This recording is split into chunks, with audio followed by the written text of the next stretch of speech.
ছাত্ৰীসকল আজি আলোচনা কৰিম বছৰীয়া পৰীক্ষা 2025-26 ক্লাছ 5 বিজ্ঞানৰ প্ৰশ্নসমূহ আলোচনা কৰিম।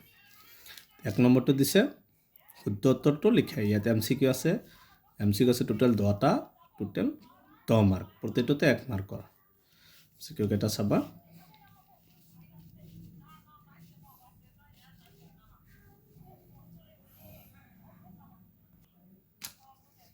দুই নম্বৰ সমুত্তৰ দিয়া বেক্টেৰিয়াৰ চলন কেনেকৈ হয়। ইয়াত 10টা কোৱেশ্চন আছে, টোটাল 10 মাৰ্ক, প্ৰতিটোতে 1 মাৰ্কৰ এইবিলাক।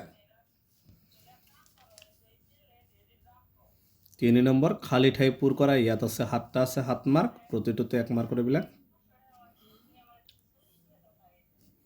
4 নম্বৰ শুদ্ধ নে অশুদ্ধ লিখা। ইয়াত আছে 5টা আছে, 5 মাৰ্ক। 5 নম্বৰ হৈছে উত্তৰ লিখা। টোটেল 15টা আছে, 30 মাৰ্ক, প্ৰতিটোতে 2 মাৰ্কৰ প্ৰশ্ন এইবিলাক।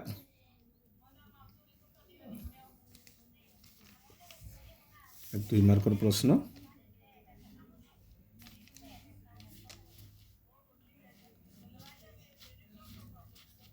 6 নম্বৰ ভূমিস্খলনৰ পৰা হাত সাৰিবলৈ কেনে স্থানত ঘৰ সজা অনুচিত। আছে 4 মাৰ্ক আছে। ভূমিকম্পৰ সময়ত ল'ব লগা 4টা সাৱধানতা উল্লেখ কৰা। ইয়াত 4 মাৰ্ক আছে।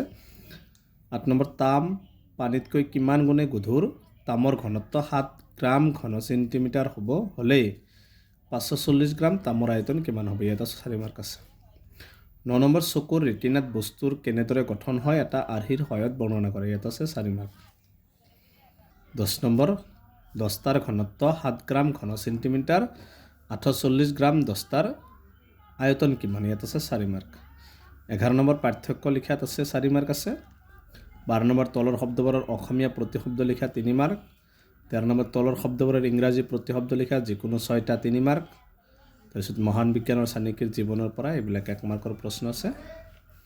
এইকেইটা আছিল ক্লাছ 5 হৈ যোৱা বছৰীয়া পৰীক্ষাৰ বিজ্ঞানৰ প্ৰশ্ন। গতিকে আজিৰ ভিডিঅ'টো এইখিনি।